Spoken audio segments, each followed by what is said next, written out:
esitellä tutkija Emma-Liina Marjakangas tänne eteen kertomaan meille luonnon monimuotoisuudesta ja vakaan ekosysteemin perustasta. Tervetuloa.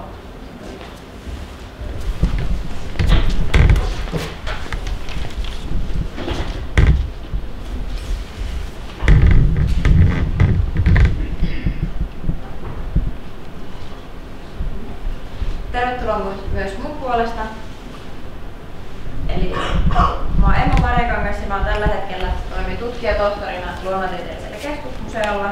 Siellä Aleksi Lehikoisen tutkimusryhmässä tutkin lintuja ja ilmastonmuutosta, ja tää luento on sitten tämmönen vähän laajempi kokonaisuus näihin tällaisiin aihepiireihin liittyen. Ja mä ajattelin, että ennen kuin siirrytään siihen varsinaiseen aiheeseen, niin mä nyt vähän esittelen, että kuka mä oon ja millä valtuuksilla mä täällä kerron teille luonnon monimuotoisuudesta. Ja mä ehkä lähtisin liikkeelle tässä sellaisesta kolmiulotteisesta luontosuhteesta, mikä mulla on. Eli totta kai mä oon tutkija, ekologian ja luonnonsuojelutieteen tutkija. Ja mä oon tähän asti sen urani aikana ehtinyt tutkia erilaisia elinympäristöjä sekä Suomessa että myös Pohjoismaissa ylipäätään, tropiikissa, Brasiliassa lähinnä. Ja näistä esimerkiksi mun gradu sijoittui Suomeen, sitten mä tein väitöskirjani Norjassa, mutta se liittyi Brasiliaan tällaisiin trooppisiin sademetsiin. Ja sitten nyt tässä viimeisimmän muutaman vuoden aikana mä oon keskittynyt siihen, kuinka pohjoisella pallonpuoliskolla ilmastonmuutos vaikuttaa lintuyhteisöihin. Eli mä oon tutkinut tosi monenlaisia lajiryhmiä, kasveja ja lintuja ja selkärankaisia ylipäätään, kääpiä ja niin poispäin. Eli mä oon semmoinen vähän generalisti, että tiedän vähän kaikesta, en välttämättä ihan kauheasti mistään näistä lajiryhmistä. Mutta se mikä tässä mun tutkimuksessa on keskiössä, niin on se, että miten ihmisen toiminta esimerkiksi metsien pirstoutumisen tai ilmastonmuutoksen kautta vaikuttaa lajiyhteisöihin ja sitten tällaiseen ekosysteemeihin kokonaisuudessaan. Mutta sitten ehkä samalla tavalla kuin teillekin, niin mulla on myös sit tällaisia vapaa-ajan luontosuhteen ulottuvuuksia, eli mä oon myös luonnossa liikkuja. Ehkä myös teillä niin tämmöinen lähiluonto on sellaista arjen tärkeää, minkä takia luonto kiinnostaa, ja myös nämä tutkimuksen teemat on mulle tärkeitä. Käyn vaeltamassa ja tykkään hoitaa elonkirjoja myös puutarhassa ja aika satunnaisesti, mutta joskus käyn myös bongaamassa lintuja ja muita eläviä totuuksia. Ja sitten vähän kolmantena tällaisena ulottuvuutena, niin mä koen olevani myös sellainen luonnon puolesta puhuja. Ja mä kuulun tällaiseen Euroopan luonnonsuojeluyhdistyksen johtokuntaan, missä me yritetään myös tehdä tutkimuksesta sellaista työkalua poliittiseen päätöksentekoon ja yhdistetään luonnonsuojelutieteen parissa ja luonnonsuojelun parissa työskenteleviä ihmisiä koko Euroopan laajuudella. Ja myös olen opettaja ja sitten tällä hetkellä esimerkiksi Suomen luonnon seuraavaan muutoslehteen kirjoitan juttua, niin tällaisia eri väyliä pitkin pyrin pitämään luonnon puolia. Mutta tämä riittää nyt minusta, ja tosiaan tämän luennon aiheena on se, että kuinka luonnon monimuotoisuus toimii ekosysteemien perustuksena. Ja ilman tietenkään hyviä perustuksia ei voi olla vakaata ekosysteemiä. Ja me aloitetaan siitä, että pitää ensin tietää, milloin luonto on monimuotoinen, milloin metsä tai suo on monimuotoinen, mitä se monimuotoisuus varsinaisesti tarkoittaa. Ja jos me katsotaan tästä muutamaa tällaista kuvaa eri elinympäristöistä, niin mikä näistä teidän mielestä on kaikista monimuotoisin tai vähiten monimuotoinen, jossa on helpompi lukata sieltä? Tuleeko jotain ajatuksia? Ensimmäinen on monimuotoisin. Joo. Onko jotain muita mielipiteitä, mikä voisi olla vähiten monimuotoinen? Joo. Joo, eli siinä on tällainen ehkä luonnontilainen metsä vastaan sitten tällainen talousmetsä. Mutta ehkä mikä tässä on haasteena, niin on se, että mitä me varsinaisesti sitten tarkoitetaan sillä monimuotoisuudella. Että lasketaanko me, että kuinka monta eri kasvilajia siellä on, vai lasketaanko me sitä, kuinka paljon siellä on esimerkiksi biomassaa, missä tämmöinen talousmetsä saattaakin pärjätä tosi hyvin. Mutta sitten ongelmana on se, että kun meillä on tosi erilaisia elinympäristöjä, miten me voidaan edes vertailla niitä, kun ne on niin erilaisia. Ja tätä varten me tarvitaan jonkunnäköisiä yleispäteviä mittareita, että voidaan niinku edes tavallaan laittaa nämä tänne samalle dialle.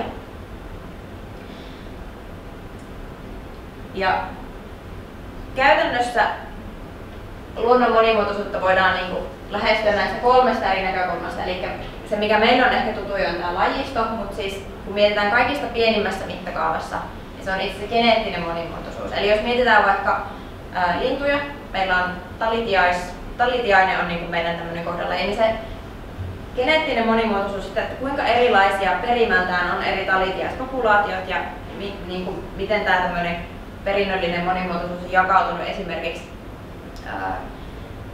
eri puolille vaikka Helsinkiä tai Suomea tai Eurooppaa. Ja tällä tosiaan seuraavalla kaikista tutuimmalla tasolla, missä on tämä lajiston monimuotoisuus, niin tämä on sitten sitä, että kuinka monta lajia tai jossakin tietyllä alueella esimerkiksi on. Ja sitten kun zoomataan vielä vähän kauemmas, niin voidaan tavallaan niin kuin määrittää sitä, että kuinka monta erilaista elinympäristöä, eli tämmöinen ekosysteemien monimuotoisuus, että kuinka montaa erityyppistä vaikka metsää tai suota siellä on, missä sitten esimerkiksi nämä talitiaispopulaatiot elää. Ja koska tämä koko luento nyt käsittelee sellaista konseptia kuin ekosysteemi, niin määritellään nyt, että ekosysteemi on siis sitä sekä elollisen että elottoman luonnon niin kuin, yhdistelmää ja sitä semmoista, että se on yhtenäinen kokonaisuus. Eli esimerkiksi vaikka tällainen kangasmetsä, missä on sit kaikki se elollinen luonto, kaikki ne lajit, mutta myös sit niinku se eloton luonto ja maaperä ja esimerkiksi ne kaikki olosuhteet, mitkä tulee sään ja muun mukana. Ne on kaikki olennainen osa sitä ekosysteemiä. Mut jos me katsotaan tarkemmin sitten tätä lajiston, tätä meille ehkä tutuinta palasta, niin itse asiassa se monimuotoisuus ei ole jakaantunut kauhean tasaisesti sen, mitä tulee niinku eri lajiryhmiin. Niin jos katsotaan vaikka biomassaa koko maailman laajuisesti, eli sitä, että kuinka paljon volyymiltään yksinkertaisesti meillä on eri lajiryhmiä, niin kasvit on se, mitä on kaikista eniten. Siis siellä on niinku hurja määrä sitä biomassaa verrattuna oikeastaan mihinkään muuhun. Sen jälkeen meillä on bakteerit tulee kakkosena, sienet on aika jo niin kaukana perässä. Sitten on arkkeja ja alkaa mennä tosi pieneksi teksti, siellä on alkueliöitä. Ja sitten jos me katsotaan tuota pientä laatikkoa tuolla, niin sitä pitää jo aika paljon zoomata, että päästään niinku tänne, missä on tää meille ehkä kaikista niinku tutuja ja jotenkin helposti lähestyttävin monimuotoisuus eli eläimet. Ja nämä eläimet on käytännössä niinku 0,4% tästä kaikesta biomassasta. Ja sielläkin pitää mennä jo aika pieneen laatikkoon, eli tuolla nivelialkassa kaikki hyönteiset ja hämähäkit esimerkiksi kattaa siitä eläinten biomassasta suurimman osan. Ja sitten villit, nisäkkäät ja linnut, ne on tuolla ihan reunimmaisena tällaiset 2 pientä laatikkoa, niin ne on 0,4% tästä kaikesta eläinten biomassasta. Eli käytännössä se, mitä me nähdään, niin on aika niin kuin, epätasaisesti jakautunut se niin kuin, suhteellinen osuus, mitä niitä on. Ja tämä ei tietenkään tarkoita, että lajiryhmittäin olisi niin kuin, se lajien määrä samassa suhteessa, mutta biomassa jakaantuu epätasaisesti.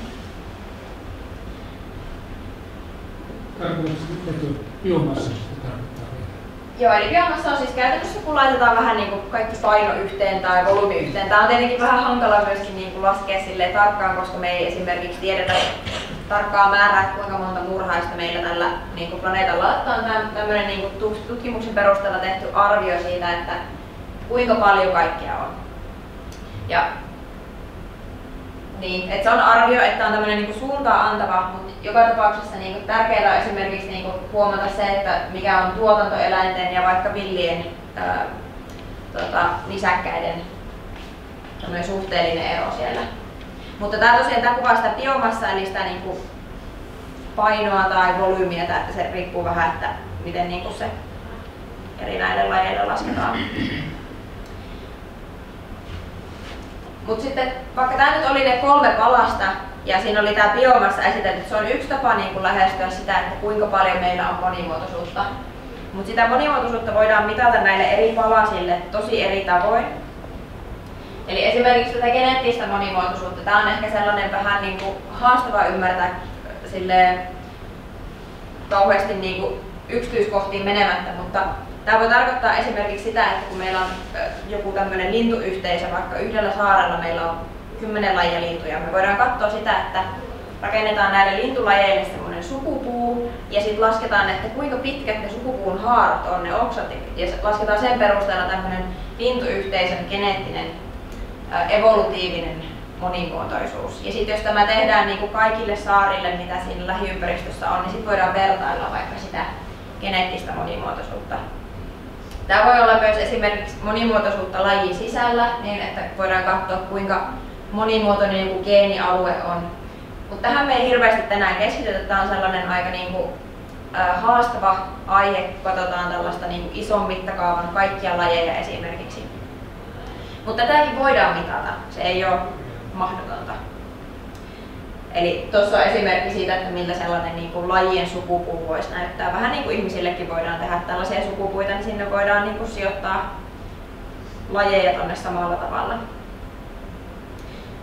Ja taas tämä meille tutuin, eli lajien monimuotoisuus, niin ehkä varmaan suuremmalle osalle tulee mieleen, että se on se lajimäärä, kuinka monta lajia siellä on. Mutta sitä voidaan myös tämän tason monimuotoisuutta mitata todella monin eri tavoin. Esimerkiksi voidaan katsoa niin sen lajimäärän lisäksi, että kuinka monta tai löytyykö ylipäätään jotain alueelta indikaattorilajeja tai sateenvarjolajeja tai uhanalaisia lajeja.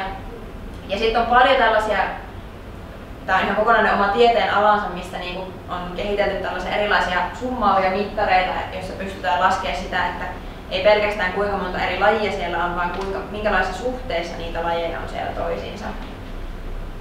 Otan tästä kohta pari esimerkkiä. Ja sitten tosiaan tämä kaikista laajimman mittakaavan palanen, niin sitä voidaan tietenkin mitata samalla tavalla määrissä, kuinka monta esimerkiksi otetaan joku tämmöinen 50 x 50 kilometriä ruutu, kuinka monta erilaista tällaista elinympäristöä, habitaattityyppiä sieltä löytyy. Mutta sitten tässä mittakaavassa voidaan myös miettiä sitä, että minkälainen lajien välinen vuorovaikutusverkosto, minkälaisia vuorovaikutussuhteita sieltä löytyy, kuinka tiheä se vuorovaikutusverkosto on. Eli voidaan niinku miettiä tavallaan sitä, ei pelkästään niitä lajeja, vaan mitä niiden lajien välillä tapahtuu. Ja yksi esimerkki tällaisista kotimaisista indikaattorilajeista on esimerkiksi tämä. Sattuuko joku tietämään, mikä tämä laji mahtaa olla? Tämä on aika pieni ja huomaamaton. Eli tämä on ahonoidanlukko, joka on tällainen harvinaistunut ja silmällä pidettävä laji. Ja tämä on itse asiassa pieni saniainen. Ja tätä käytetään indikaattorilajina tällaisille niinku kedoille, niityille, laitumille, ja niitä elää myös tienpientareilla, kun nämä muut elinympäristöt on umpeen kasvanut. Eli tämä on merkki siitä, että on tämmöinen harvinaistunut avoin elinympäristö, jolla on suuri suojeluarvo.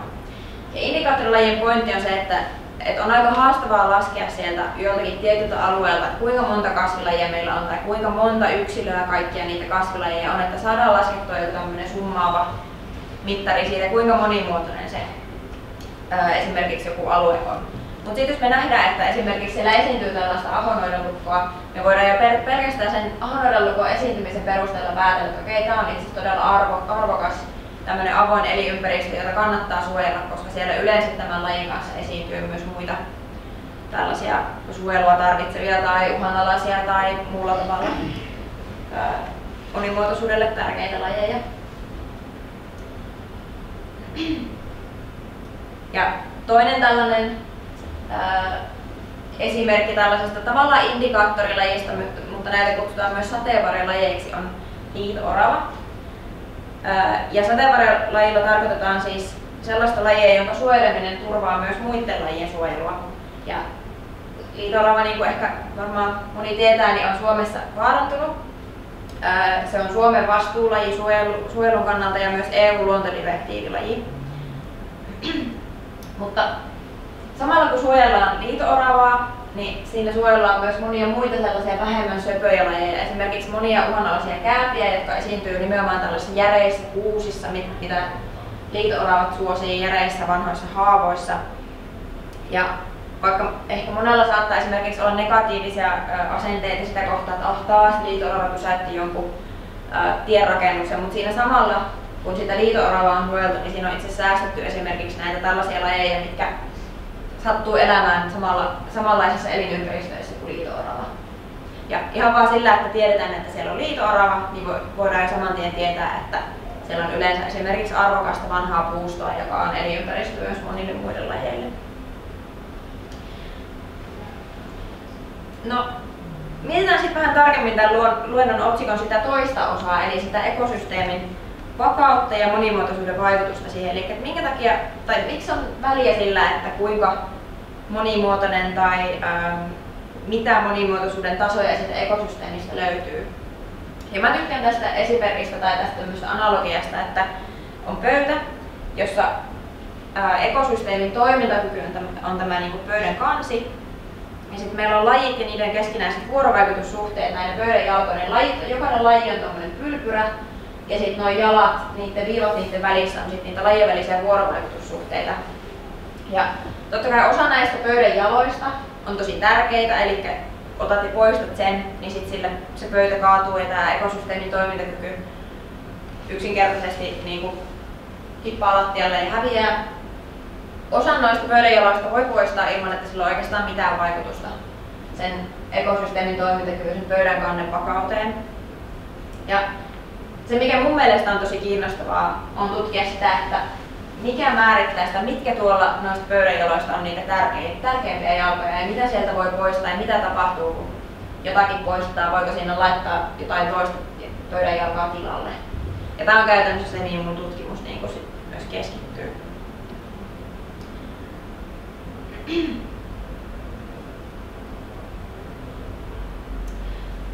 Okei, eli kaikki tämä monimuotoisuus suojaa sitä ekosysteemin toimintakykyä, mutta mitä se on se ekosysteemin toimintakyky ja mitä se pöydän kansi niin kuin varsinaisesti tarkoittaa? Eli tämä ekosysteemin toimintakyky on siis kaikkia niitä sellaisia luonnon prosesseja, mistä on jotain hyötyä niin kuin sille ekosysteemille itselleen ja myös niin kuin ennen kaikkea meille ihmisille. Että koko näkökulma on vähän niin kuin sellaisesta ihmiselle hyötyä näkökulmasta. Ja nämä prosessit, mitkä tuottaa ihmisille jotain hyötyjä ja hyvää, on esimerkiksi veden ja hiilen ja ravinteiden kierto. Ilman mitään näistä niin kuin koko meidän maapallo ei vaan yksinkertaisesti toimisi. Me tarvitaan kaikkia näitä ja nyt esimerkiksi viime päivinä on ollut uutisissa se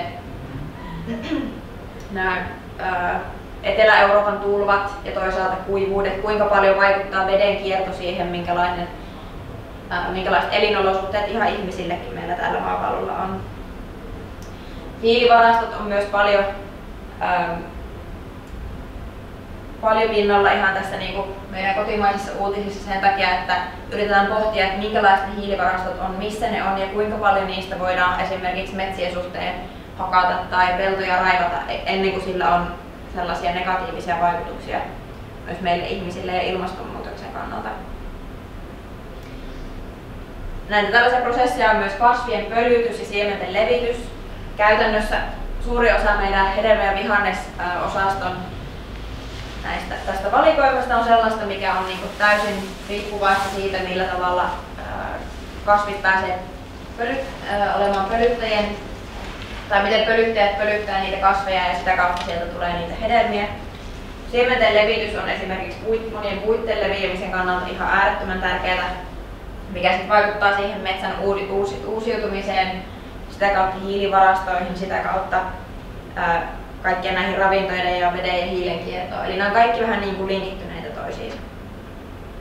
Ja ehkä semmoinen, mikä ei välttämättä tule heti ensimmäisenä mieleen, on tämmöinen niin kuin tautien ja loisten kontrollointi, mikä on myös niin kuin osa tätä ekosysteemin toimintakykyä ja tärkeä prosessi siinä, kuinka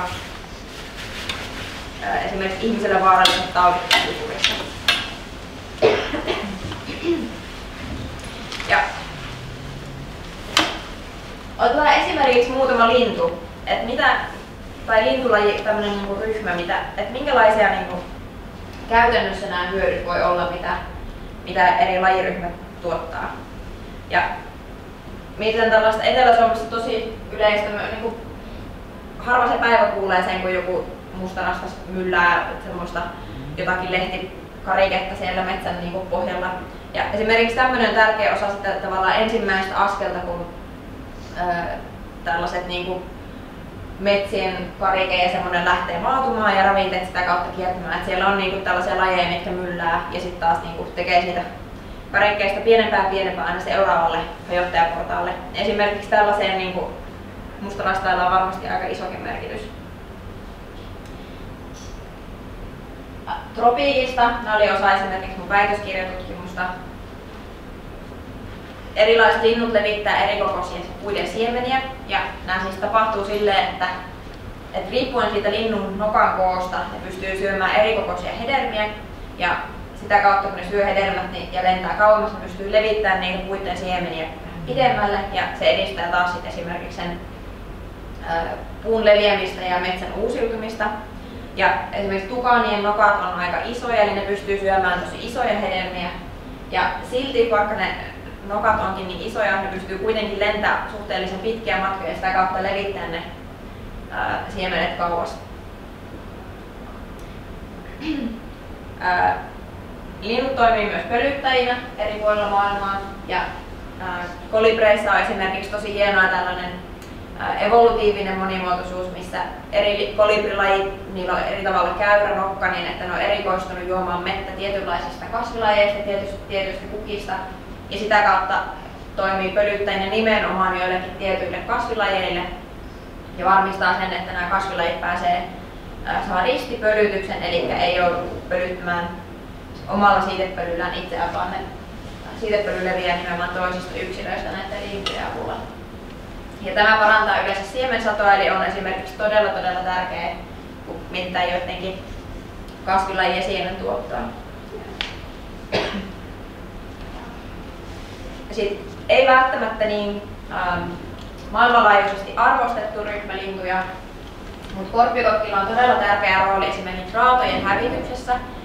Ja mun mielestä todella kiinnostava esimerkki tästä on se, kuinka 90-luvulla muistaakseni korpikotkakannat Intiassa romahti sen takia, että lehmille käytettiin tällaista kipulääke vai jotakin antibiootti, kuitenkin sellainen niin kuin, karjalle syötettävä lääke.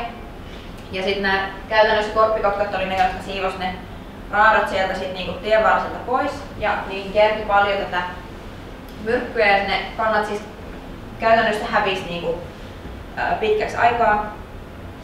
Ja tämän seurauksena kulkukoirien määrä lisääntyi, koska niillä oli enemmän syötävää ja kulkukoirat levitti rabiesta ja yli 50 000 ihmistä kuoli siihen rabiekseen sen takia, koska kulkukoirakannat oli niin suuret. Sitten tällaisia niinku alempien trofiatasoja, eli niinku niiden vaikka kuinka pedot kontrolloi tällaisia kasvisyöjiä tai sitten kasvisyöjät kontrolloi kasveja, niin se on myös erittäin tärkeä rooli tällaisissa ekosysteemeissä. Ja kotkista esimerkiksi Suomessa tiedetään, että merikotka rajoittaa merimetson aiemmin tosi voimakkaasti lisääntyneiden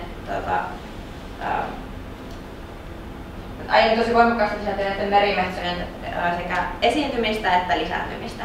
Eli niillä on niinku tärkeä rooli tällaisena tasapainottajana siellä saaristossa. Ja tikat toimii sitten taas esimerkiksi tällaisena elinympäristön muokkaajina. Näitä on tietenkin niinku esimerkkejä myös muita lajeja, esimerkiksi nisäkkäistä. Majavat on tällainen aika klassinen esimerkki, joka oman pesän rakennuksella sattuu tekemään aika isoja muutoksia siihen lähiympäristöön, mutta samalla tavalla tikat hakkaa pesäkoloja itselleen ja sitten myöhemmin muille. Ja tässä on vielä kotimaisia esimerkkejä, että esimerkiksi niinku tällainen hedelmien syönti ja siementen levitys saattaa tuntua, että tämä on semmoinen tropiikin juttu, että ei se jotenkin koske ehkä tätä meidän Suomen luontoa. Mutta rastaat on niinku lajiryhmänä tämmöinen tosi tärkeä esimerkiksi pihlajan siemenille, koska vaikka ne pihlajasiemenet voi itää ilman minkään linnun apua, niin se, että se kulkee linnun suoliston kautta se nopeuttaa sitä itämistä ja sitten lintu myös taas levittää sitä kauemmas, mikä edistää sitä, ettei ne sukulaiskasviyksilöt siitä ihan lähekkäin lisännyt keskenään, vaan ne nimenomaan siirtyy sinne vähän kauemmas. Eli tärkeää näissä hedelmien ja marjojen syöjien niin toiminnassa on se, että ne levittää niitä hyvin vain silloin, jos se siemen ei rikkonut. Eli esimerkiksi raskaatit ilhet on tosi hyviä siinä, että ne nielasee marjat ihan kokonaisena ja sitä kautta ne on itämiskelpoisia myös myöhemmin, kun ne linnut lentää vähän kauemmas. Eli käytännössä tämä on niin kuin suuri palvelus pihlajalle, kun rastaat syö näitä marjoja. Ja tosiaan tikat toimii myös silleen, että niin kuin useimmat hakkaa joka vuosi uuden pesäkolon ja sitten se vanha pesäkolo jää käytettäväksi kolopesijöille, ja koska tiedetään miten tällainen lahopuun määrä on Suomen metsissä aika vähäistä, niin näillä tikkojen hakkaamilla koloilla on aika iso merkitys esimerkiksi uhanalaisille kolopesille, niin vaikka hömöntiaiselle. Ja lisäksi tällaisena niin kuin erityishyötynä, mitä tikat tekee, ne syö paljon tällaisia tuhohyönteisiä niin kuin metsätalouden näkökulmasta ja pitää sillä tavalla aisoissa niin kuin tämmöisenä vähän niin kuin ne merikotkat merimetsoja, niin sitä alempaa trofiatasoa niin, että kaikki pysyy tasapainossa. No, sitten se mikä näitä kaikkia lintujen tuottamia hyötyjä yhdistää, niin on tietenkin se, että nämähän on kaikki vuorovaikutussuhteita, lajien välisiä vuorovaikutussuhteita, ja niitä on todella monenlaisia. Ne voi olla positiivisia, ne voi olla negatiivisia. Ja näissä kuvissa näkyy nyt muutama esimerkki, että tässä on niinku tällä puolella on pari esimerkkiä tällaisista positiivisista vuorovaikutuksista ja toisella puolella negatiivisista. Et esimerkiksi niinku tällainen lepakko-kukka-pölyttäjäsuhde on sellainen, missä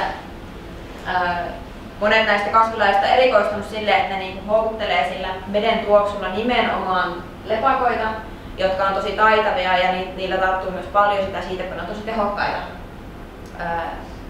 tehokkaita pölyttäjiä. Monet kasvit on nimenomaan erikoistunut siihen, että ne on niinku lepakoiden pölyttämiä. Ja nämä on meillä tälleen niinku evoluution aikana oikein silleen hioutunut yhteen. Tietenkään se ei ole sellaista, päätetään, että nyt mä haluan ton kasvin kanssa muodostaa tällaisen yhteistoimintasuhteen, mutta ne on niinku kehittyneet yhdessä silleen niinku toimimaan mahdollisimman hyvin yhteen niin, että se toimii, kumpikin saa siitä niin paljon kuin mahdollista siitä vuorovaikutuksesta. Ja sitten tämä pöytävierassuhde on taas silleen erilainen, että siinä esimerkiksi tällaiset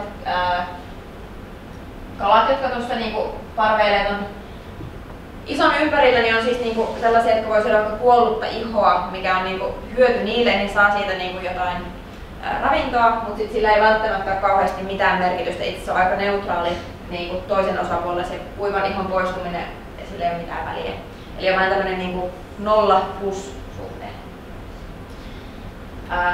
Ja sitten taas niinku toinen ääripää tästä on loisinta, missä se suhde on -+, eli toinen hyötyy, se loinen totta kai hyötyy todella paljon siitä, että esimerkiksi muurahaisen loisina on tällaisia sieniä, ja ne totta kai hyötyy siitä, että ne on siellä muurahaisessa, sillä pääsee levittämään ne itiöt, kontrolloi sen muurahaisen käyttäytymistä ja niin poispäin.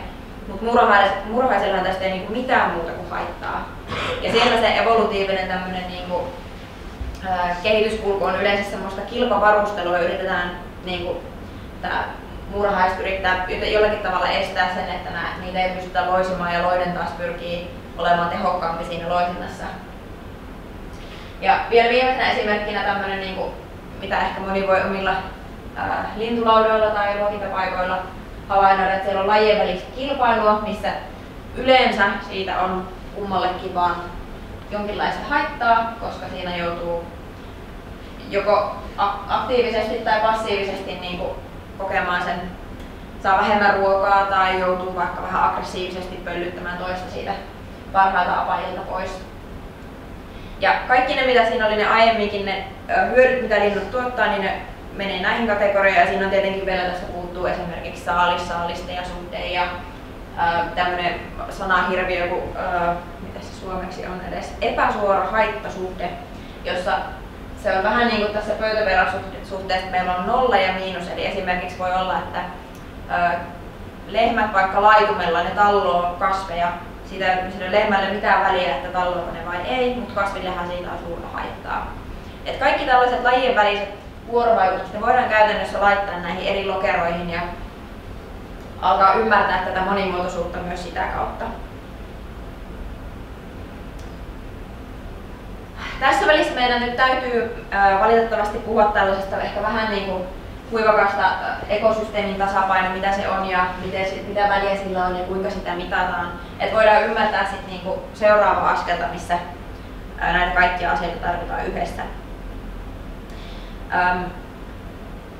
Tietenkin ekosysteemin toimintakyvyn tasapaino on sellaista, mikä on tavoiteltava esimerkiksi kestävän kehityksen näkökulmasta, että se ekosysteemi pystyy ja luonto pystyy kestämään myös tulevaisuudessa erilaisia häiriöitä. Ja tässä on sitten tällainen pieni kaavio, joka yrittää havainnollistaa sitä, että millä tavalla se tasapaino tapahtuu siellä ekosysteemin toimintakyvyn näkökulmasta. Ja mietitään tässä ekosysteemin toimintana vaikka esimerkiksi hiilensidontaa. Ja käytännössä me voidaan ajatella silleen, että ajan kanssa meille tulee häiriöitä. Ja sitten me mietitään tässä niin kuin toisella akselilla sitä hiilensidontaa, että miten nämä häiriöt vaikuttaa siihen hiilensidontaan. Jos meillä on sellainen ekosysteemi, joka on tosi hyvä vastustamaan näistä häiriöistä johtuvia muutoksia, niin siinä ei tapahdu yhtään mitään eroa siinä hiilensidonnassa ajan kuluessa. Se pysyy just siinä samalla tasolla, oli häiriöitä tai ei, ja silloin meillä on todella hyvin tämmöinen niin kuin vastustuskykyinen ekosysteemi. Meillä voi olla myös tosi semmoinen resilientti ekosysteemi, missä se tasapaino, vaikka häiriö tulee ja tulee tämmöinen tipahdus, vaikka esimerkiksi myrskyn seurauksena hiilensidonnassa, että paljon puita kaatuu ja niitä kuolee siinä niin poispäin, mutta että se silti pomppaa nopeasti sinne takaisin sinne samalle tasolle ja vaikka tulisi uusi häiriö, niin aina vaan siellä on se semmoinen tavallaan perustaso ja se ekosysteemi pystyy palata sinne. Ja nämä on tavallaan sellaisia tavoitetiloja, että meillä olisi semmoinen ekosysteemi, joka joko pystyy vastustamaan sitä häiriön niin kuin aiheuttamaa muutosta tai sitten vaihtoehtoisesti pystyy palautumaan sinne tosi nopeasti. Et nämä on sellaisia, mitä niin kuin kestävässä kehityksessä myös sieltä ekologian näkökulmasta toivotaan, että me ei sit esimerkiksi päädytä siihen, että se hiilensidonta jää pysyvästi alemmalle tasolle, koska ne häiriöt on ollut liian voimakkaita. Ja nyt sitten yhdistetään nämä kaksi edellistä asiaa, eli se lajien väliset vuorovaikutussuhteet ja se monimuotoisuus siellä ja sitten tämä ekosysteemin tasapaino. Ja mietitään sitä, että millä tavalla ne lajien väliset vuorovaikutussuhteet sitten lisää sitä ekosysteemin tasapainoa, eli millä tavalla ne edistää sitä, että ne pystyy vastustamaan esimerkiksi näitä myrskyn tai ilmastonmuutoksen tai vaikka metsien pirstoutumisen aiheuttamaa häiriötä siellä ekosysteemissä. Ja yksi tämmöinen tärkeä osa siinä on tämä roolien päällekkäisyys. Siinä on oikein suttuinen kuva siitä samasta pöydästä, mikä oli siellä aiemmalla slaidilla. Ja käytännössä se tarkoittaa sitä, että kun meillä on lajien välisiä vuorovaikutussuhteita, mitkä pitää tätä pöytää kasassa, niin sieltä esimerkiksi tämä näin, jos me otetaan ja poistetaan tämä jalka, niin tuolle pöydälle käy tosi huonosti. Mutta jos siinä vieressä onkin tavallaan päällekkäinen jalka, eli on niinku semmoinen vastaavanlainen vuorovaikutussuhde eri lajien välillä tai niin poispäin, niin se tarkoittaa sitä, että vaikka me poistettaisiin toinen niistä, niin se pöytä jäisi edelleen siihen niinku, tasapainoon olemaan.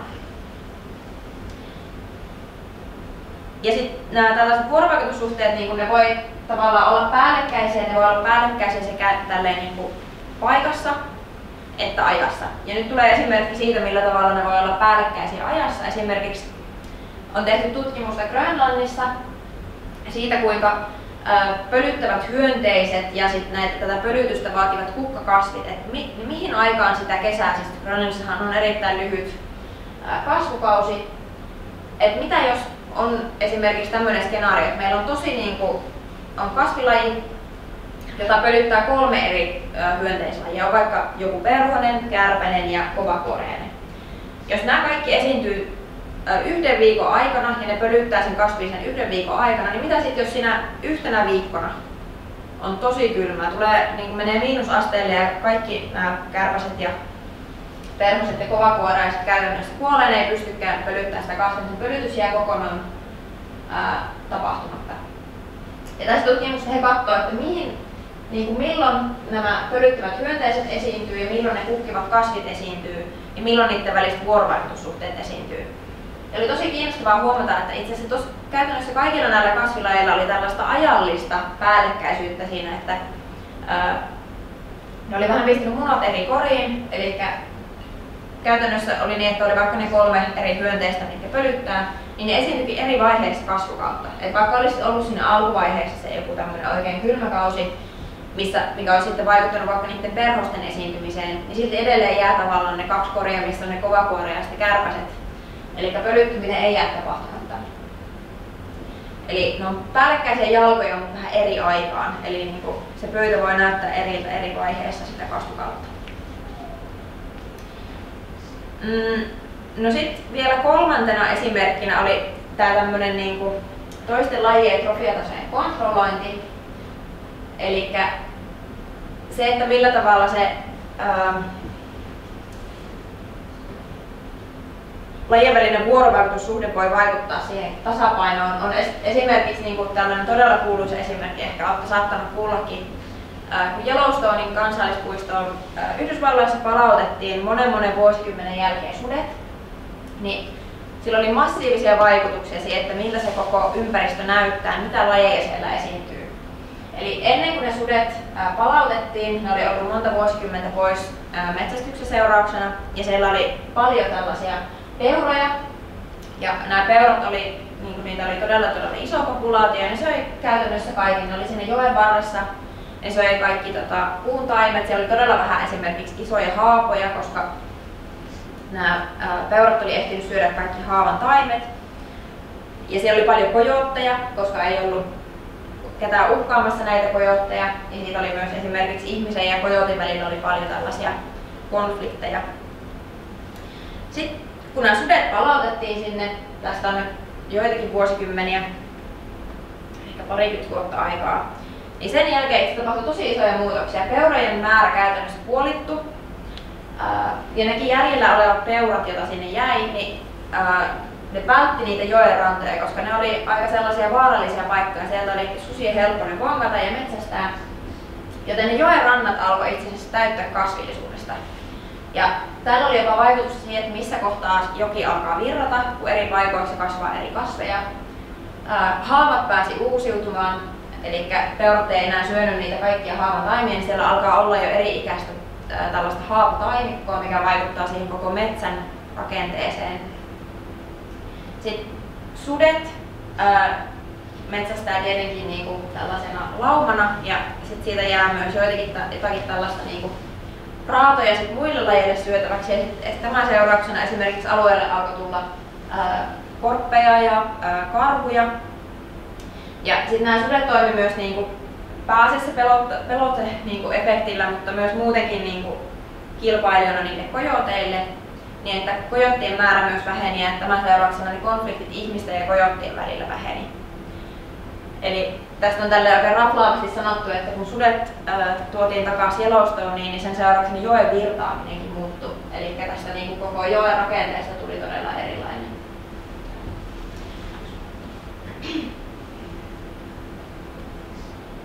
No,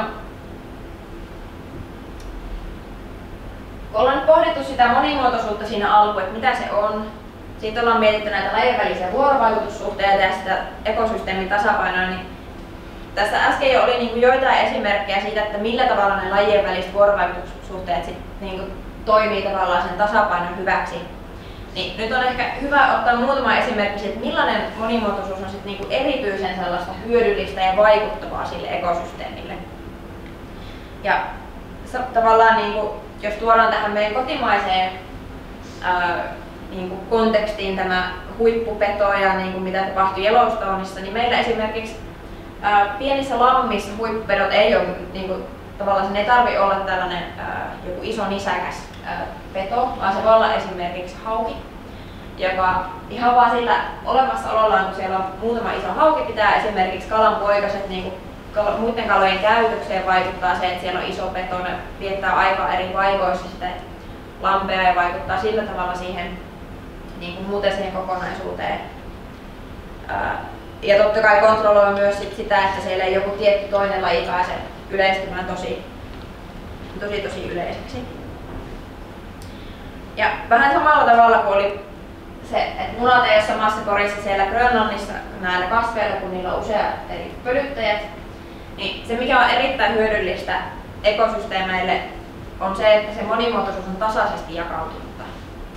Eli se, että meillä ei ole sellaisia lajeja, mitkä on tosi yleisiä, että vaikka niinku se laji olisikin tosi yleinen ja kaikki olisi ihan hyvin, niinku että on joku vaikka tällainen joku jänis, joka tavallaan niinku tällaisena roolina siinä ekosysteemissä on vaikka syödä jotain kasvia, mikä muuten leviäisi ihan kontrolloimattomaksi. Mutta jos sitten käy niin, että tulee vaikka tällainen joku loinen tai sairaus, mikä vaikuttaa nimenomaan just siihen yhteen lajiin, pyyhkii ne kaikki jänikset pois, tai esimerkiksi saiga-antilooppiin. Tuolla Keski-Aasiassa niitä oli ihan satoja tuhansia, mutta sitten tuli tällainen sairaus, mikä vaikutti tosi voimakkaasti siihen saiga-antilooppien kantaan ja hävitti siitä ison osan. Niin, jos siellä on yksi laji, joka on tosi runsas, ja se on se, joka on niinku tavallaan vastuussa siitä jostakin tietystä roolista siinä ekosysteemissä, me totta kai ollaan aika pulassa, jos se laji häviää. Eli sit jos meillä on tällaisia tasaisesti runsaita lajeja, niin sit siellä on ehkä enemmän sellaista potentiaalia, että joku toinen voi sitten ottaa sen häviävän tai esimerkiksi sairauden takia ihan nolliin painuneen populaation rooli siinä ekosysteemissä.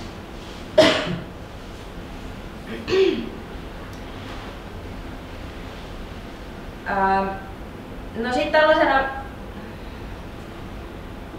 en tiedä, onko teille avainlaji-konseptina tuttu? Oletteko kuullut koskaan avainlajeista? Käsi ylös, jos joku on. Joo. Eli avainlaji on siis tällainen, niin kuin, sen tavallaan koko pointti siinä käsitteessä, että joku on avainlaji, on siinä, että sillä lajilla on iso vaikutus siihen ekosysteemiin suhteessa siihen, kuinka runsas se on.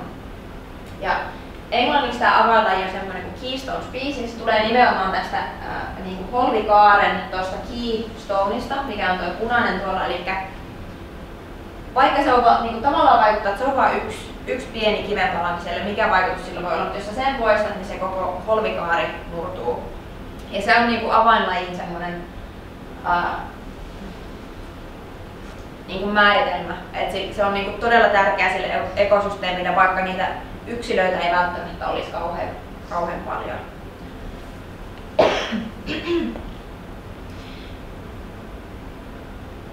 Suomalaisessa me ollaan nyt tässä puhuttu pääasiassa niin kuin tällaista maanpäällisistä systeemeistä, mutta suomalaisessa luonnossa totta kai Itämeri on tosi tärkeä ja iso osa niin kuin sitä meidän kokonaismonimuotoisuutta. Ja nyt sitten yksi sellainen Itämeren niin kuin tärkeä avainlaji on tämmöinen kuin meriajokas. Tämä ei välttämättä monellekaan ole tuttu, ehkä siitä syystä, että niitä on aika paljon vaikeampi pongata, kun on siellä veden alla, kuin mitä esimerkiksi kasvilajeja tai lintulajeja on maan päältä helppo pongata. Mutta nämä meriajokasniityt on sen takia avainlaji, että se tuottaa tällaisen elinympäristön monille kymmenille kala- ja selkärangaton lajeille. Erityisesti kalanpoikaset on sellaisia, jotka pääsee niinku piiloon petoja tuonne meriajokasniityn keskelle. Ja ilman sitä se tavallaan poikastuotto monilla näillä Itämeren kalalajeilla sit on noilla rannikoilla huonompi, jos sitä meriajokasta ei ole. Meriajokat myös parantaa vedenlaatua suodattamalla sitä vettä, ja sitten tosi tärkeä tämmöinen niinku, elementti siinä on myös, että ne juurakot, nämä meriajokkaan juurakot sitoo sitä meren pohjaa ja hiiltä ja pitää tavallaan sitä paikallaan niin, että siellä ei ole niin paljon sitä eroosiota siinä Itämeren pohjassa. Ja näissä meriajokasniityissä on niinku, silleen tietysti viime vuosikymmenellä ollut isoja ongelmia sen takia, että Itämeri on ollut tosi rehevöitynyt ja ne ei oikein siedä rehevöitymistä. Mutta nyt kun tämä rehevöityminen on pikkasen alkanut helpottaa, niin itse asiassa näitä meriajokasniittyjä on alettu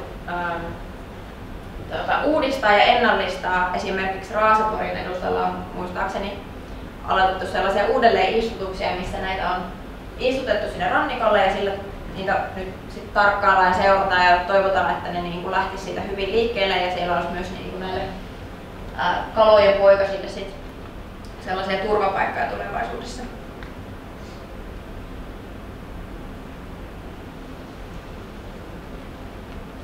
No, tähän on siis se, että mitä tapahtuu sit sille ekosysteemille, jos niitä jalkoja poistetaan, niin siitä meillä on oikein niin kuin suoraan sit puhuttu, että mitkä ne vaikutukset on. Eli joskus yksittäisen lajin häviämisellä ei ole mitään väliä ja joskus sillä taas on suurestikin väliä sille koko ekosysteemille. No, yksi tällainen niin kuin aika selkeä nyt näiden edellisten slaidien perusteella on tietenkin se, että se lajin tuottama toiminto tai hyöty siellä ekosysteemissä häviää, jos se laji häviää. Et tässä on esimerkkinä tämmöinen lantakuoriainen Amazonin sademetsästä. Ja jos esimerkiksi tämä lantakuoriainen nyt häviäisi kokonaan, niin se on itse tärkeä osa sitä siementen levitystä siellä Amazonin sademetsässä. Et vaikka niin se on se, sanotaan vaikka joku apina syönyt tällaisen hedelmän sieltä ja sitten kakkinut sen osat niistä siemenistä niin sinne maahan, niin edelleen niin se, mikä on tärkeä osa sitä, että se sit alkaa varsinaisesti itää se siemen, on vielä sitten ne hyönteiset tai no pääasiassa hyönteiset, siellä on esimerkiksi murhaisia, jos näitä lantakuoriaisia, jotka sitten levittää ja se kaivaa sen vähän syvemmälle sen siemenen siellä sen ulosteen mukana. Ja nämä lantakuoriaiset on usein erikoistunut jonkun tietyn lajin ulosteeseen, esimerkiksi vaikka jonkun tämmöisen kädellisen ulosteeseen. Ja sitten jos tämä lantakuoriainen häviää, niin sit myöskin niin se siemenen itäminen ja se siementen leviäminen vaikeutuu.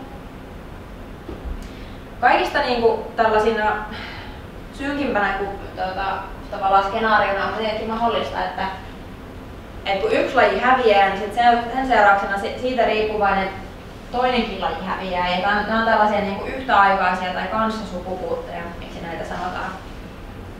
Ja näistä niin kuin tällainen aika klassinen esimerkki on Mauritiuksen dodo, joka käytännössä metsästettiin merimiesten ruuaksi. Se oli helppoa saada kiinni, ei osannut pelätä ihmistä, koska siellä ei ollut ihmisiä aikaisemmin oikeastaan koskaan ollut. Ja dodo oli tosi iso lintu, mikä tarkoittaa sitä, että se söi tosi isoja hedelmiä, niiden Mauritiuksen esiintyvien puitten hedelmiä. Ja koska dodo hävisi sieltä, niin sit monille näille lajeille ei itse asiassa ollut enää mitään toista lajia, joka pystyy syömään niitä siemeniä siellä Mauritiuksen saarella. Ja vaikka se ei välttämättä heti saman tien monien tällaisten pitkäikäisten puitten tapauksessa tarkoita sitä, että se puu nyt kuolee sit sukupuuttoon, kun dodot hävisi. Se tarkoittaa sitä, että se saattaa kuolla sukupuuttoon tälleen niin kuin toiminnallisessa mielessä. Eli esimerkiksi se puu voi pudottaa kaikki siemenet siihen ihan lähelle ympärille, mutta sieltä ei juurikaan niin kuin uusia taimia lähde kasvamaan, koska ne taimet totta kai vaatii sitä kasvutilaa ja aurinkoa ja niin poispäin, ja se äitipuu on siinä varjostamassa.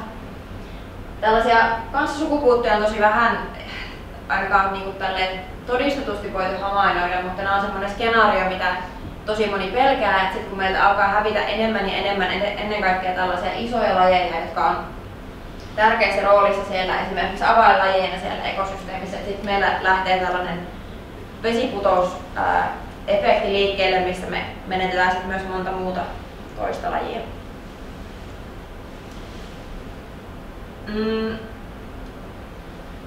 On myös mahdollista, että nämä tällaiset vuorovaikutusverkostot voi uudelleen järjestäytyä. Tämä on mun mielestä aika sellainen toiveikas. Ja niin kuin, tässä on sellainen toivon kipinä verrattuna esimerkiksi tähän kanssasukupuuttojen skenaarioon. Eli on mahdollista, että meillä on yksi laji, joka häviää, mutta sitten tilalle voikin tulla joku toinen laji, joka ottaa sen roolin siinä ekosysteemissä ja korvaa sen hyödyn tuottajan roolin. Et jos me katsotaan esimerkiksi vaikka tätä tällaista kuvitteellista lintujen ja hedelmien, eli puitten niin kuin välistä vuorovaikutussuhdeverkostoa, niin me voidaan, jos käy niin, että sieltä osa lajeista vaikka häviää, eli yksi tämmöinen puu häviää, kuolee sukupuuttoon ja sitten pari tällaista lintulajia, Niin sieltä myös samalla lähtee totta kai näitä vuorovaikutusverkostoja, esimerkiksi sit häviää myös niin kuin kaikki ne siementen levittäjät tälle viimeiselle kaikista isoimmalle hedelmälle. Mutta on myös mahdollista, että sitten sinne verkostoon tulee uusia lajeja, nämä vihreät lajit, jotka tarjoaa ravintoa esimerkiksi niille lintulajeille, joilta on hävinnyt sukupuuttoon joku niiden ravintohedelmä. Ja tämä aihe on sellainen, mistä itse asiassa toivottavasti muutaman vuoden sisällä on tulossa uutta tutkimusta siihen nähden, että millä tavalla ilmastonmuutos voi vaikuttaa tähän vuorovaikutusverkostojen uudelleen järjestäytymiseen. Me on tarkoitus tutkia sitä, että kun ilmastonmuutos puskee lajeja pohjoista kohti, niin me totta kai joillakin alueilla, kun kasvit ei liiku niin nopeasti kuin esimerkiksi linnut, niin saatetaan menettää tällaisia tiettyjä vuorovaikutussuhteita, mutta sitten samalla kun sieltä etelästä leviää muita lajeja, onko siellä niin tapahtumassa tällaista roolin korvaamista, mikä olisi niin ainakin mun mielestä tällaisen niin ympäristö- ja ilmasto niin ahdistuksen ja surun näkökulmasta tosi sellainen toiveikas ajatus, että ehkä ekosysteemi kuitenkin pystyy pitämään huolta siitä omasta vakaudestaan joka tapauksessa. Sitten vielä niin kuin viimeisenä tällaiset potentiaaliset niin kuin vaihtoehdot, mitä tapahtuu sitten, jos joku laji häviää.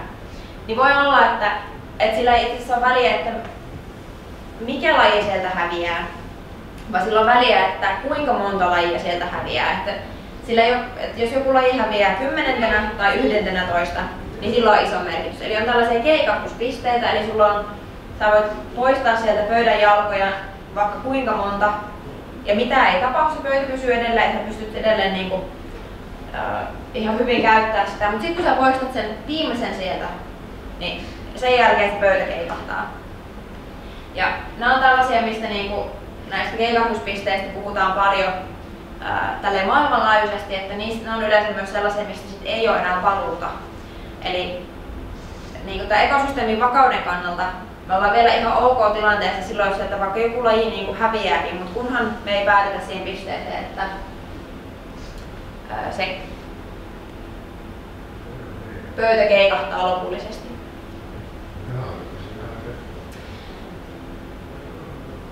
Ja sitten vielä sellaisena viimeisenä pointtina mä haluaisin tuoda esille, että vaikka tässä nyt on puhuttu niin kuin hyötynäkökulmasta siitä monimuotoisuudesta, kuinka se edistää sitä tasapainoa ja mitä siitä on meille hyötyä, miten tautien kontrollointi pystytään varmistamaan ja millä tavalla voidaan pitää huolta, että meillä on edelleen kahvia kupissa aamulla ja niin poispäin. Mutta totta kai se, että kun yksi laji häviää, niin mitä sille ekosysteemille tapahtuu? No siellä on yksi laji vähemmän. Ja niitä hävinneitä lajeja ei saa takaisin. Ja tämä on sellainen niin kuin, ehkä siitä, kun alussa mä kerroin, että mä näen oman luontosuhteeni sellaisena kolmiulotteisena, niin tämä on osa sitä luonnon puolesta puhumista ja sitä sellaista luonnossa liikkujan niin kuin näkökulmaa, että vaikka kuinka sinne tulisi joku toinen laji, joka voi ottaa sen roolin, niin se hävinnyt laji on kuitenkin edelleen hävinnyt.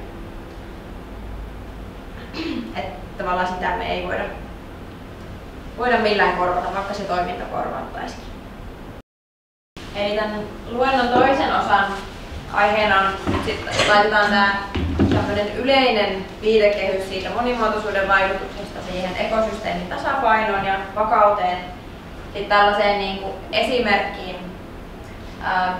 Ja tässä tutkimuksessa minä ja yhteistyökumppanit sekä Helsingistä että sitten Pohjois-Amerikasta, niin me tutkittiin sitä, että millä tavalla tai miten hyvin tasapainossa on Pohjois-Amerikan lintuyhteisöt niin kuin tässä viimeisinä vuosikymmeninä tapahtuneen ilmastonmuutoksen pyörteissä. Ja me siis käytännössä haluttiin niin kuin ymmärtää sitä, että onko tällaiset monimuotoiset lintuyhteisöt parempia vastustamaan sitä ilmastonmuutoksen aiheuttamaa häiriötä.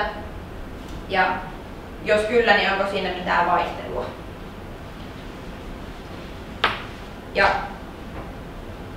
käytännössä me käytettiin tähän nyt sit sellaista kansalaistiedeaineistoa Pohjois-Amerikasta, kahdenlaistakin itse asiassa. En tiedä, onko tässä porukassa sellaisia, ketkä osallistuu seuranta-aineiston keräämiseen, linnuston seuranta-aineiston keräämiseen Suomessa? On ainakin pari kappaletta. Eli vastaavanlaisia aineistoja käytettiin Pohjois-Amerikasta. Ja erona ehkä on se, että tämä kesäaineisto, mitä sieltä on kerätty, siis siellä on 5000 reittiä ympäri Kanadaa, USAta ja Pohjois-Meksikoa. Ja näitä kerätään näiltä reiteiltä aineistoa näistä lintujen esiintyvyyksistä kesäisin pesimäaikaan, mutta siis autoteitä pitkin. Ja tämän seurauksena meidän sinne aineistossa oli melkein 600 lajia pesimäkaudelta. Ja lisäksi käytettiin myös tällaista aineistoa pistemäisiltä kohteilta talvella, ja sieltä oli sitten jo melkein 700 lajia näistä kaikista lintuhavainnoista vuosien 1966 ja 2016 välillä. Tämä on ihan kerta kaikkiaan ainutlaatuinen aineisto. Tällaista ei oikeastaan niin kuin mistään päin maailmaa löydy näin puolen vuosisadan niin kuin vertailukelpoista aineistoa siitä, että missä ja mitä lintulajeja esiintyy. Ja tosiaan Suomen aineistot on niin kuin, pienemmässä mittakaavassa, mutta niin kuin samalla mentaliteetillä ja logiikalla ja pieteetillä kerättyjä. Eli ehkä tämä voi auttaa vähän niin kuin miettimään sitä, että minkälaista aineistoa täällä taustalla on tässä meidän tutkimuksessa. Ja niiden lintujen niin kuin sen runsauksien ja lajimäärien lisäksi me kerättiin myös tällaista aineistoa niiden lajien ominaisuuksista, tärkeimpänä niiden lintulajien koosta, niiden ravinnon käytöstä ja muuttokäyttäytymistä sekä muutamasta muusta tällaisesta linnuille tärkeästä ominaisuudesta, mitä löytyi kirjallisuudesta. Ja sitten me vielä otettiin tähän mukaan se lintujen sukupuu.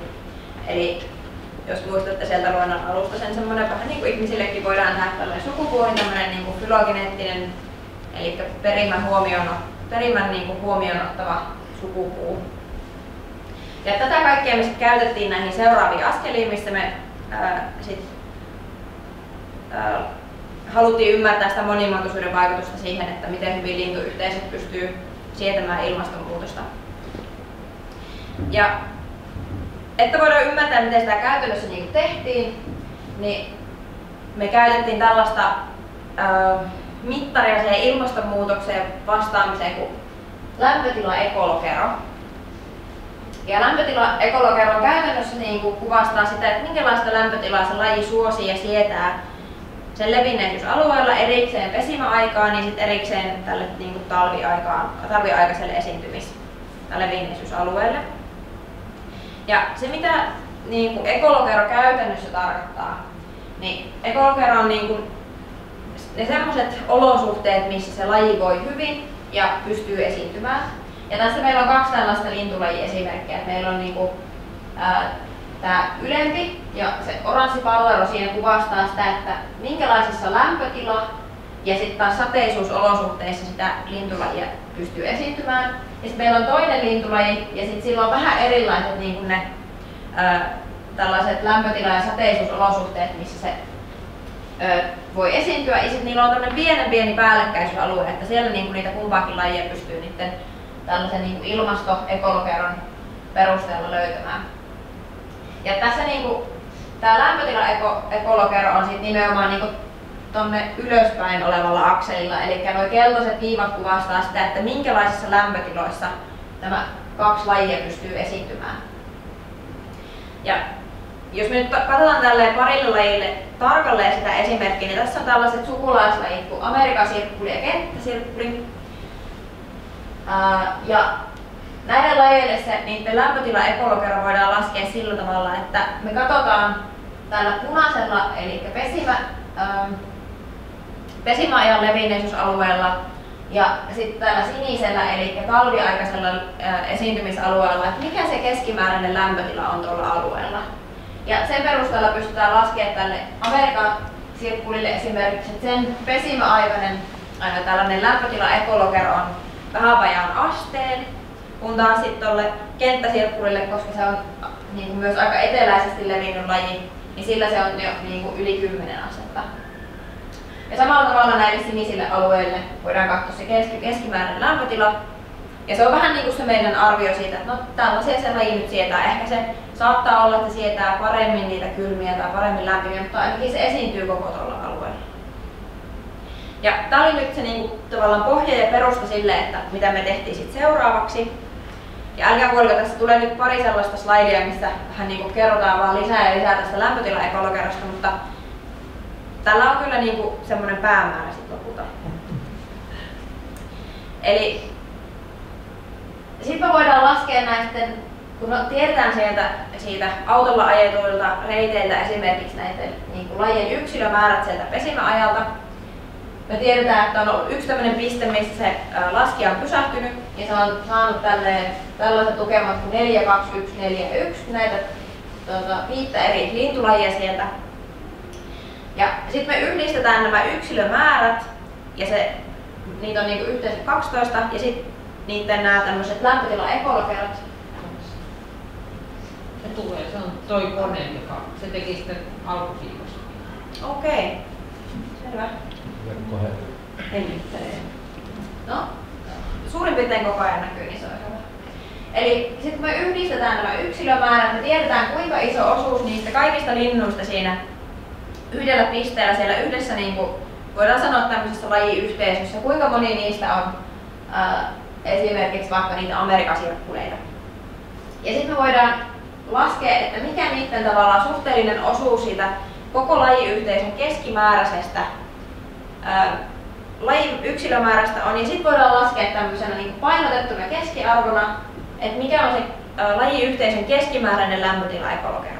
Minkälaista lämpötilaa ne lajit sietää keskimäärin siinä yhdessä pisteessä, missä se laskija on käynyt. Ja tämä keskimääräinen lämpötilaekologero ja sen muutos ajassa kuvastaa sitä, että kuinka hyvässä tasapainotilassa tämä lintuyhteisö on, kun ilmasto muuttuu. Eli me siis laskettiin tätä lämpötilaekologeroa ensin yksittäiselle lajille ja sitten sille lajiyhteisölle yhdessä.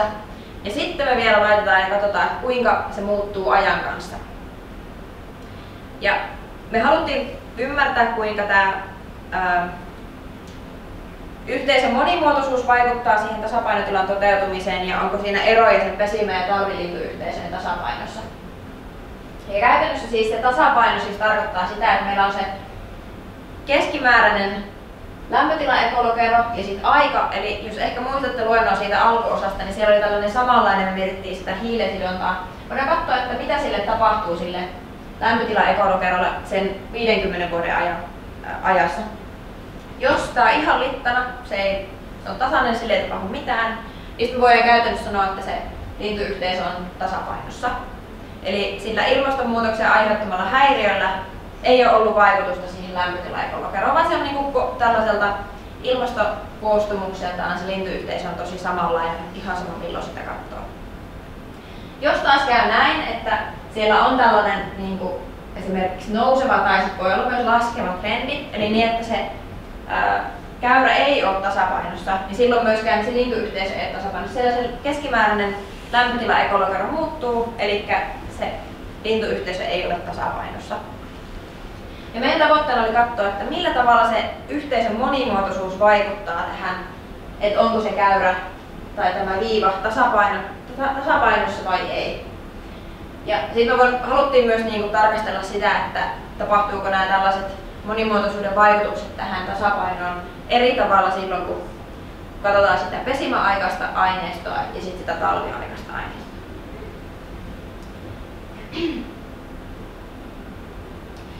Ja sitten se piti vielä sanoa, että monimuotoisuus on siis tässä katsottu tosi monella tavalla.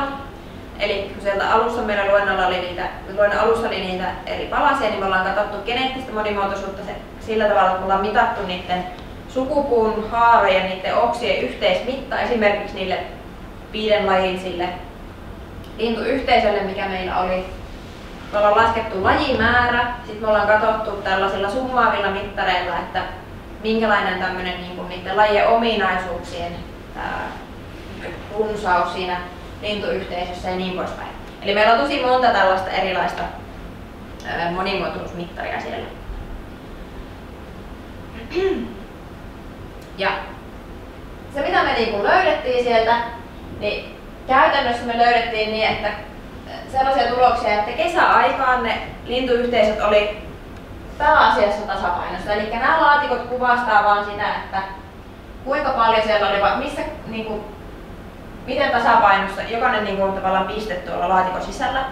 Niin käytännössä kaikki nämä lintuyhteisöt oli tosi hyvin tasapainossa silloin kesäaikaa eli pesimäkaudella, kun taas oli paljon enemmän vaihtelua, mutta myös aika paljon sellaisia lintuyhteisöjä, jotka ei ollut tasapainossa. Eli siellä se keskimääräinen lämpötila ekolokerro muuttui tämän 50 vuoden aikana. Eli moni niistä talvisista yhteisöistä ei ollut sit tasapainossa.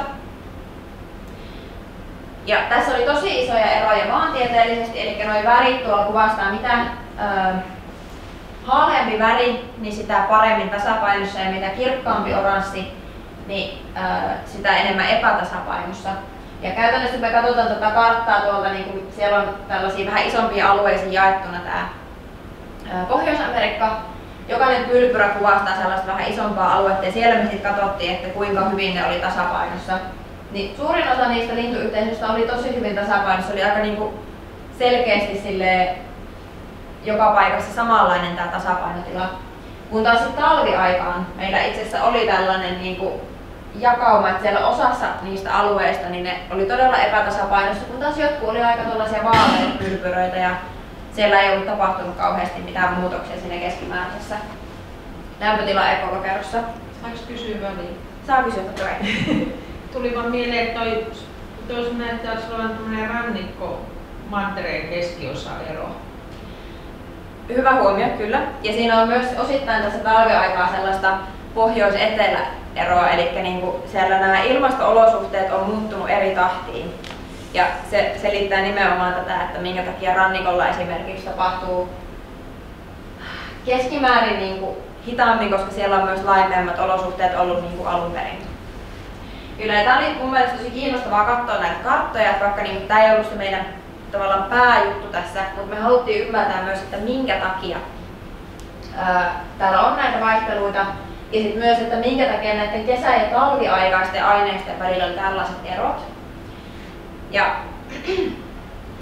me ollaan niin tultu siihen lopputulokseen, että ne syyt, minkä takia talvella tämä epätasapainotila oli niin paljon selkeämpi, on se, että nämä lintuyhteisöt ja lintulajit ja lintukopulaatiot, lintuyksilöt voi tosi paljon joustavammin talviaikaan esimerkiksi siirtyä uusille alueille, jos näyttää siltä, että ne olosuhteet siellä aiemmalla alueella ei ole hyvät. Esimerkiksi siellä on paljon kilpailua ravinnosta, ne voi joustavasti siirtyä vaikka pohjoisempaan ja katsoa, että okei, täältä löytyykin nyt tämmöisiä uusia talvehtimisalueita. Ja tällaisia on siis itse asiassa tapahtunut tosi selkeästi myös niin kuin viimeisen 50 vuoden aikana.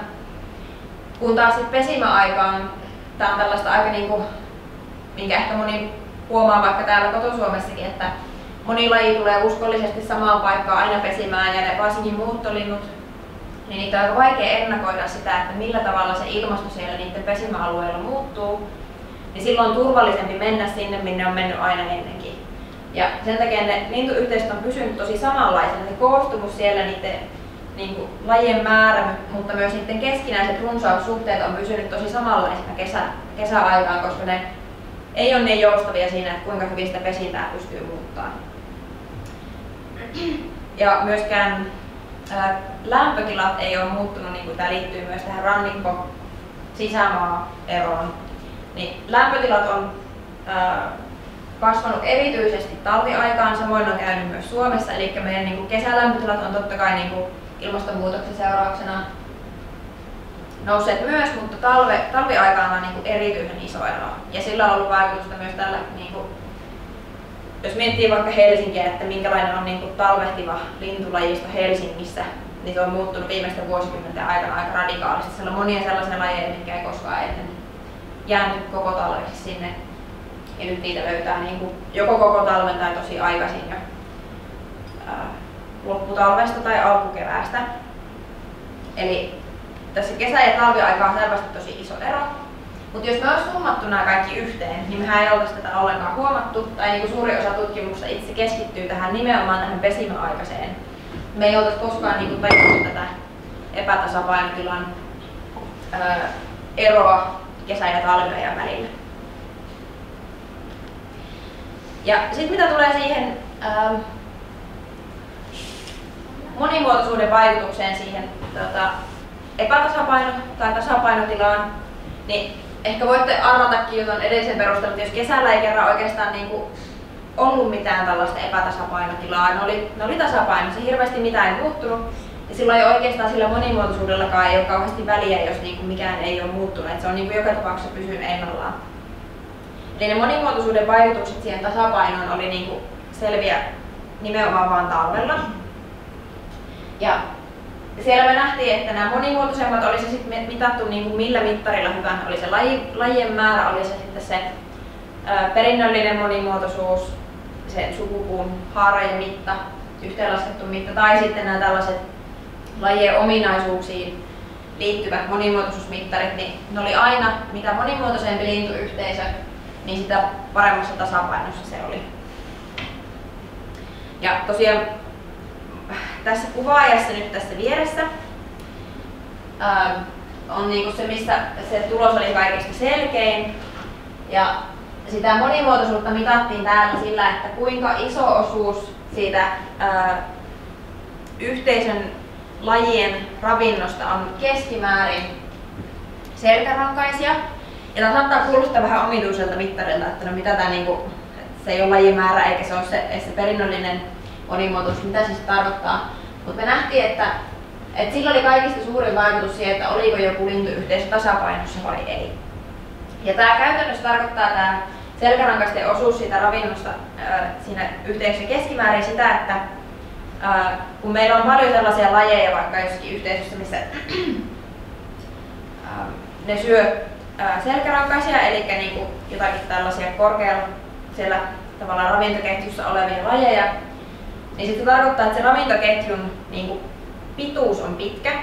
Se tarkoittaa, että meillä on siellä esimerkiksi niitä lajeja, jotka pitää kontrollissa niitä alempia tasoja, mikä tarkoittaa, että siellä pysyy se esimerkiksi tämmöinen lajit on tasaisesti yleisiä ja yksi laji ei pääse olemaan tosi dominoiva.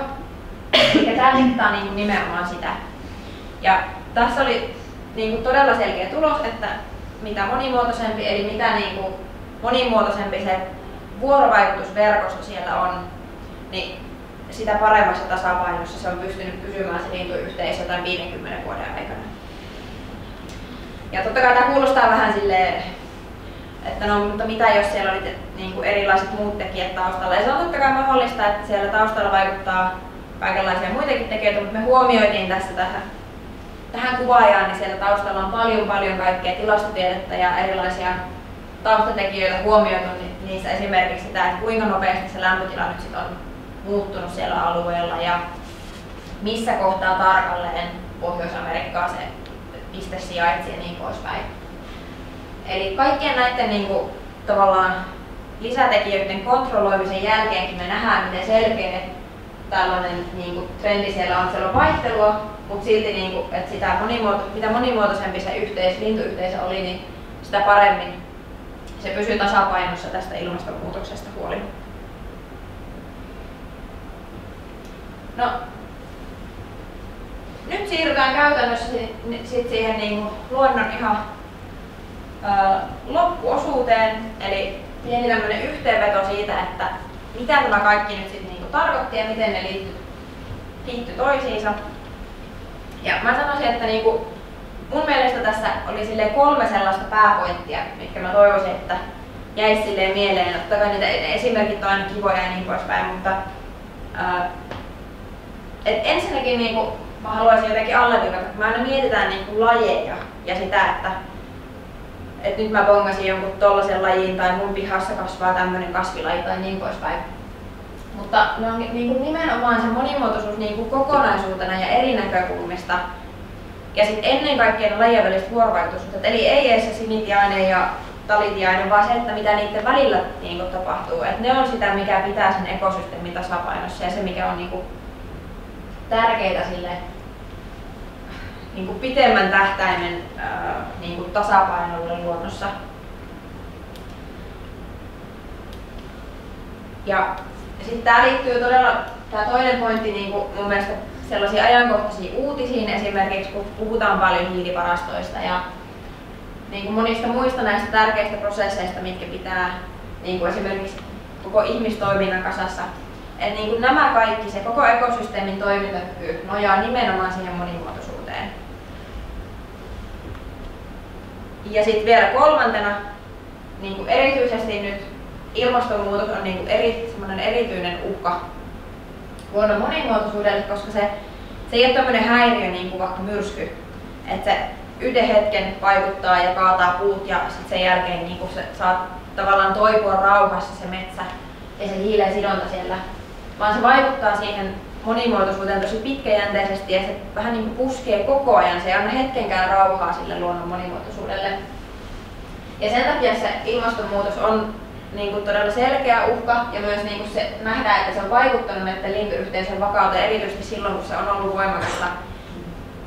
Eli jos ajatellaan, että ilmastonmuutos tulee myös niin kuin lämmittämään lämpötilaa ja pesimäaikaan, niin mitä meidän lintuyhteisölle sitten sen jälkeen tapahtuu, kun nähdään, että se on jo talviaikaan aiheuttanut tällaisia muutoksia. Mutta sitten tämmöinen toivon kipinä vielä viimeiseksi, että se monimuotoisuus auttaa vastustamaan niitä muutoksia, mitä ilmastonmuutos aiheuttaa. Siinä on palluroina tiivistettynä vielä tämä sama. Palataan sitten vielä niihin niin kuin ihan luennon alkupään kuviin. Niin, onko teidän näkemys muuttunut siitä, että mikä näistä on monimuotoisin ja mikä vähiten monimuotoinen tai jotain muita ajatuksia niin kuin näiden eri elinympäristöjen monimuotoisuuteen liittyen? Oletteko edelleen samaa mieltä, ketkä sanoi silloin aiemmin, että mikä on monimuotoisin ja mikä vähiten monimuotoinen?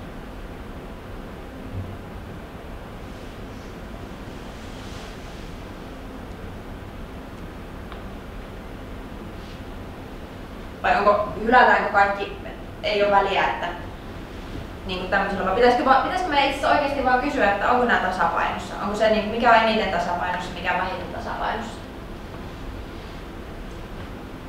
Se onkin paljon haastavampaa nyt, kun katsoo tuota. Miten hän vastasi täällä?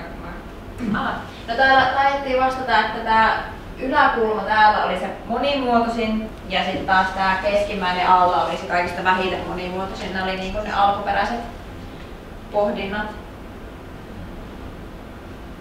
Onko joku, mikä ehkä nyt saattaisi vaikuttaa, että toi voisikin olla aika monimuotoinen, vaikka en aiemmin sitä miettinyt?